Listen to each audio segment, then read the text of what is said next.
स्वागत है आपको एक बार फिर से आपके अपने YouTube चैनल रस्तोगी कोचिंग में। आज के इस वीडियो में कक्षा 10 के चित्रकला के मॉडल पेपर को हल करके बताया जाएगा और आप सभी विद्यार्थी इस मॉडल पेपर को तैयार जरूर करके एग्जाम देने जाइएगा। तो यहाँ पर देख सकते हैं पहला क्वेश्चन क्या यहाँ पर दिया गया है, सभी प्रश्नों को हल करके बताया जाएगा। पहला क्वेश्चन है मुख्य रंग कितने होते हैं? 3, 2, 5, 7। तो इसमें याद रखेंगे मुख्य रंग जो होते हैं वो 3 प्रकार के होते हैं। यह पहला ऑप्शन इसमें क्या हो जाएगा? सही हो जाएगा। इसमें शीतल ठंडा रंग कौन सा होता है? इसमें शीतल ठंडा रंग कौन सा है? हरा, लाल, नारंगी, पीला। तो याद रखेंगे इसमें हरा हो जाएगा। क वाला ऑप्शन क्या हो जाएगा? सही हो जाएगा। अगला प्रश्न दिया गया है, निम्न में कौन सा रंग गर्म है? लाल, नीला, हरा, धानी। तो याद रखिएगा इसमें जो है लाल रंग जो होता है वह गर्म जो है रंग होता है। ओस्टवाल्ड चक्र में कितने रंग होते हैं? ओस्टवाल्ड, वाल्ड माने 8, याद रखिएगा 8। जैसे नाम से ही आपको याद हो जाएगा। ओस्टवाल्ड चक्र में कितने रंग होते हैं? तो कितने होते हैं? 8 होते हैं। इसमें जो है पहला ऑप्शन जो है क्या हो जाएगा? सही हो जाएगा। 5 में देखेंगे निम्नलिखित में द्वितीयक रंग कौन सा होता है? इसमें दिया गया नारंगी, लाल, पीला, नीला। तो याद रखेंगे नारंगी जो होता है वह द्वितीयक रंग होता है। इसमें क वाला ऑप्शन क्या हो जाएगा? सही हो जाएगा। तटस्थ रंग कौन सा? यह प्रश्न बहुत महत्वपूर्ण है। तटस्थ रंग कौन सा है? सफेद, काला, नारंगी, पीला, लाल, नीला, हरा, पीला। तो याद रखेंगे इसमें कौन सा रंग होता है? तो सफेद काला। क्या होता है? सफेद काला जो है तटस्थ रंग होते हैं। इसमें क वाला ऑप्शन क्या हो जाएगा? सही हो जाएगा। अगला प्रश्न दिया गया है, प्राथमिक अथवा मुख्य रंग कौन सा होता है? हरा, आसमानी, पीला, लाल, नीला, पीला, काला, सफेद, भूरा, नारंगी, धानी जो है, और क्या दिया गया? आसमानी। इसमें 4 ऑप्शन दिया गया है। इसमें कौन सा ऑप्शन सही होगा? तो लाल, नीला, पीला। लाल, नीला, पीला। इसमें ख वाला ऑप्शन क्या हो जाएगा? सही हो जाएगा। अगला प्रश्न दिया गया है, कौन से रंगों का माध्यम पारदर्शी होता है? जल रंग, तेल रंग, एक्रिलिक रंग, पेस्टल रंग। तो याद रखेंगे इसमें तेल रंग क्या होते हैं? पारदर्शी होते हैं। इसमें ख वाला ऑप्शन क्या हो जाएगा? सही हो जाएगा। अगला प्रश्न दिया गया, सफेद का विरोधी रंग कौन सा है? सफेद का विरोधी रंग काला, नीला, आसमानी, नारंगी। इसमें कौन सा ऑप्शन सही हो जाएगा? तो काला हो जाएगा। सफेद का विरोधी रंग कौन है? तो लिखेंगे काला होता है।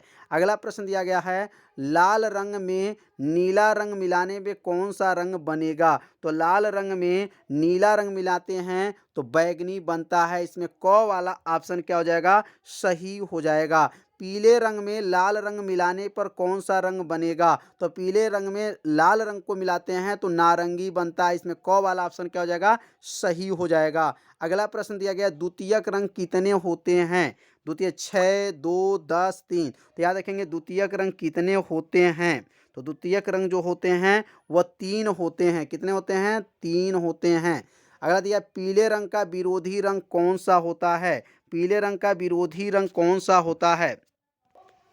4 ऑप्शन दिए गए हैं। पीले रंग का विरोधी नीला, सफेद, हरा, धानी। तो याद रखेंगे पीले रंग का जो है विरोधी रंग कौन होते हैं? तो नीला होता है। इसमें क जो है ऑप्शन जो है सही हो जाएगा। अगला प्रश्न दिया गया, इंद्रधनुष में कितने रंग होते हैं? तो इंद्रधनुष में 7, 8, 9, 10। तो कितने होते हैं? इंद्रधनुष में 7 रंग होते हैं। क वाला ऑप्शन क्या हो जाएगा? सही हो जाएगा। अगला प्रश्न दिया गया है, कला शब्द किस भाषा से लिया गया है? तो काला शब्द किस भाषा से? संस्कृत, हिंदी, फारसी, पाली। तो याद रखेंगे संस्कृत से लिया गया। इसमें क वाला ऑप्शन क्या हो जाएगा? सही हो जाएगा। अगला प्रश्न है, कौन से पेंसिल से बनाई गई रेखा अधिक काली होती है? 2B, HB, 2H। तो याद रखिएगा 2B पेंसिल से बनाई गई रेखा अधिक काली होती है। इसमें पहला ऑप्शन क्या हो जाएगा? सही हो जाएगा। अगला प्रश्न दिया गया है, कौन से पेंसिल से बनाई गई रेखा हल्की होती हैं? 2H, HB, 2B, 4B।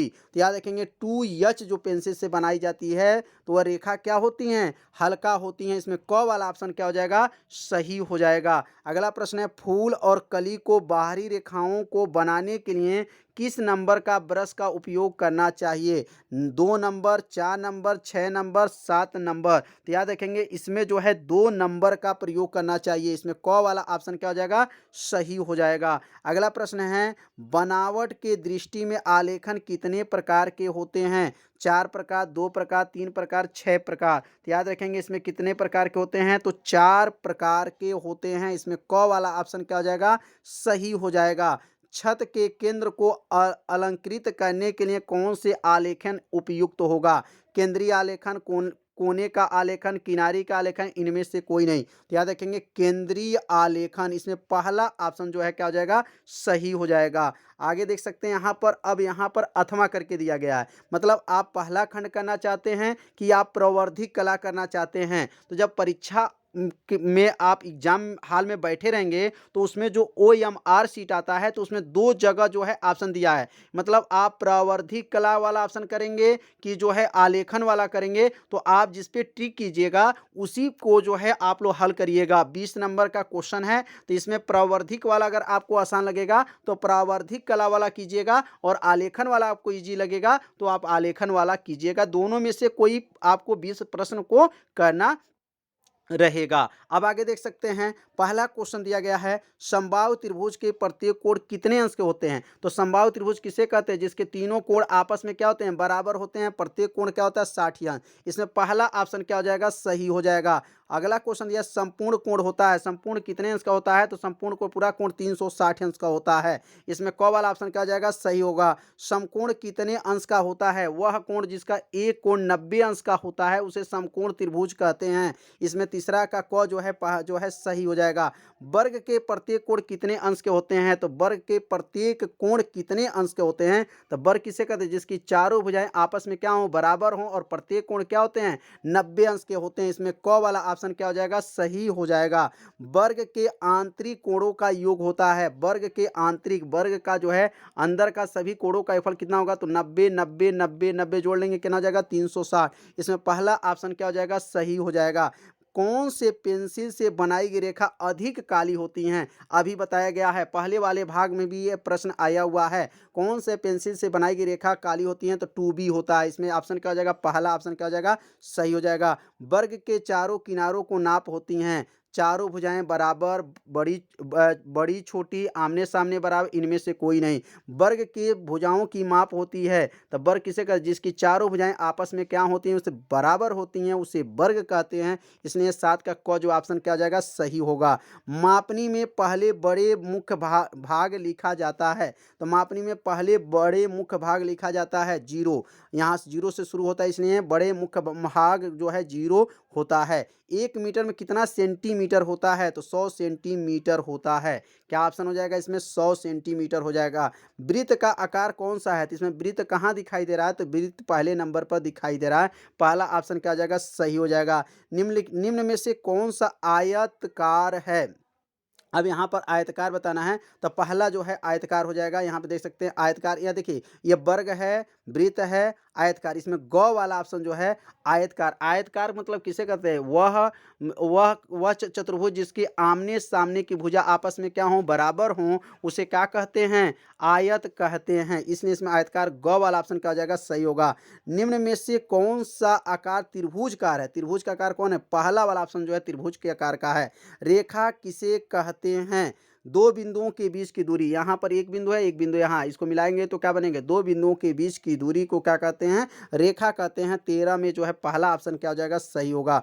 14 में दिया, निम्नलिखित में कौन सा एक अधिक कोण होता है? अधिक कोण किसे कहते हैं? वह कोण जो 90 से अधिक होता है और 180 से कम होता है, ऐसे कोण को जो है क्या कहते हैं? अधिक कोण कहते हैं। इसमें पहला वाला ऑप्शन क्या हो जाएगा? सही हो जाएगा। अगला दिया गया है प्रश्न, समबाहु त्रिभुज किसे कहते हैं? समबाहु त्रिभुज की परिभाषा क्या है? वह त्रिभुज जिसकी तीनों कोण आपस में बराबर हों, वह त्रिभुज जिसकी तीनों भुजाएं आपस में बराबर हों, ऐसे त्रिभुज को क्या कहते हैं? समकोण त्रिभुज कहते हैं। समबाहु त्रिभुज कहते हैं। समबाहु त्रिभुज में प्रत्येक कोण आपस में क्या होते हैं? बराबर होते हैं। इनके अंतः कोण आपस में बराबर हैं। इसलिए पहला ऑप्शन देख सकते हैं, इनमें तीनों भुजाओं के अंतः कोण बराबर होते हैं। यह पहला ऑप्शन इसमें क्या हो जाएगा? सही हो जाएगा। 180 अंश के कोण को क्या कहा जाता है? तो सीधी रेखा को 180 अंश का कोण कहा जाता है, सरल कोण हो जाएगा। इसमें ऑप्शन क्या हो जाएगा? पहला वाला ऑप्शन जो इसमें सही हो जाएगा। अगला प्रश्न है, वर्ग किसे कहते हैं? वर्ग किसे, जिसकी चारों भुजाएं आपस में बराबर होती हैं उसे वर्ग कहते हैं, जिसकी चारों भुजाएं बराबर होती हैं। पहला ऑप्शन क्या हो जाएगा? सही हो जाएगा। अगला प्रश्न दिया गया, 1 डेसीमीटर में कितने सेंटीमीटर होते हैं? तो 10 सेमी होते हैं। पहला ऑप्शन क्या हो जाएगा? सही हो जाएगा। 1 मीटर में कितने डेसीमीटर होते हैं? तो 10 डेसीमीटर होते हैं। पहला ऑप्शन इसमें क्या हो जाएगा? सही हो जाएगा। कौन से पेंसिल में बनी रेखाएं हल्की होती हैं? अभी पहले वाले भी पेपर में ये प्रश्न देखे हैं। कौन से पेंसिल से बनी रेखाएं हल्की होती हैं? तो 2H से। ग वाला ऑप्शन क्या हो जाएगा? सही हो जाएगा। तो 20 प्रश्न जो है आप सभी विद्यार्थी समझ गए होंगे। आप जिस पे ट्रिक कीजिएगा, जैसे प्रावर्धिक कला को आपको हल करेंगे तो प्रावर्धिक कला को आप ही बहुविकल्पी प्रश्न को हल करिएगा या आलेखन को हल करेंगे तो आलेखन, दोनों में से किसी एक को आपको करना है। 20 नंबर आपको मिलेगा। आगे देख सकते हैं, दिया है प्राकृतिक दृश्य।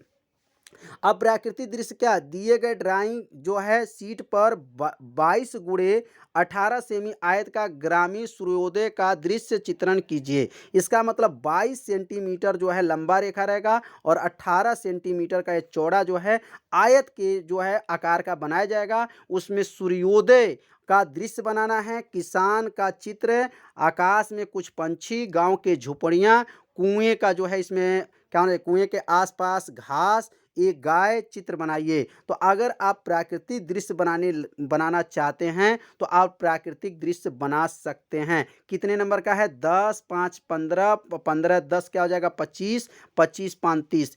30 नंबर का जो ये क्वेश्चन जो है यहाँ पर मिल जाएगा। 30 नंबर इस पर जो है आपको मिलेगा प्राकृतिक दृश्य बनाने पे। तो प्राकृतिक दृश्य में क्या है? सूर्योदय का जो है समय होना चाहिए, खेत की ओर जाते किसान होना चाहिए, आकाश में कुछ पंछी होना चाहिए, गांव की झोपड़ियां, कुएं के पास घास चरती एक गाय अब बनाना है। यदि आप इसको बनाने का ढंग नहीं है तो इसलिए यहाँ पर दिया गया अथवा, मतलब वह नहीं करना चाहते हैं तो दूसरा प्रश्न आप सभी विद्यार्थी कर सकते हैं। अब लिखा गया 16 × 12। 16 का मतलब ऐसे 16 रहेगा, इधर 12 सेंटीमीटर का एक आयत खींच लेंगे। उसमें क्या लिखा गया है? आयत में खिड़की के पर्दे के लिए 1 इकाई वाला आलेखन चित्रित कीजिए जिसमें किसी भारतीय पुष्प है। अब यहाँ भारतीय पुष्प जो है आप लोग कमल बना सकते हैं, गुलाब बना सकते हैं, कनेर का फूल बना सकते हैं और इसको सुंदर रंग से जो है आपको रंगना है। इस पर भी कितने नंबर मिलेगा? 30 नंबर का प्रश्न है।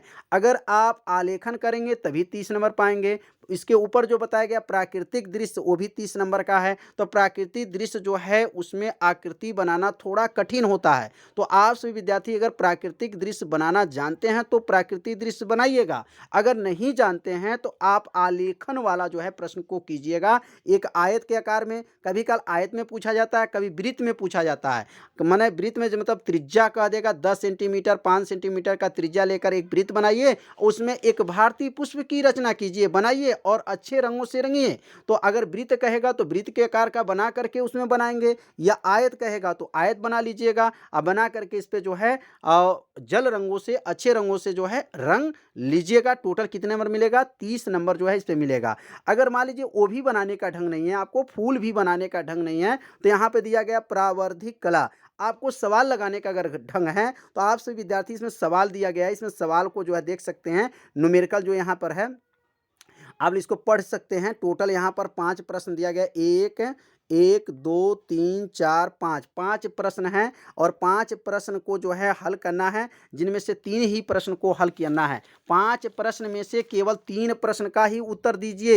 यहाँ पर लिखा गया 3 का उत्तर दीजिए और एक प्रश्न कितने नंबर का है? 10 नंबर का है। 10 तिहाई 30 नंबर आपको मिल जाएगा। मतलब क्या हुआ? आलेखन करना चाहते हैं तो आलेखन कीजिए, आलेखन नहीं करने का ढंग है तो आप जो है स्मृति चित्र, यहाँ पर इसके पहले देख सकते हैं आलेखन के बाद से जो है प्राकृतिक दृश्य था। प्राकृतिक दृश्य नहीं करने का ढंग है तो आलेखन कीजिए, अगर आलेखन भी करने का ढंग नहीं है तो प्रावर्धिक कला कीजिए। तो तीनों में से कोई एक प्रश्न आपको करना था। समझ में आ गया होगा। अब अगला जो है स्मृति चित्रण। अब स्मृति चित्रण जो है 20 नंबर का प्रश्न है। अब इसमें से देख लीजिए, यहाँ से लिखा है, इस प्रश्न में 2 भाग हैं, क, ख दोनों भागों को चित्र बनाना अनिवार्य है।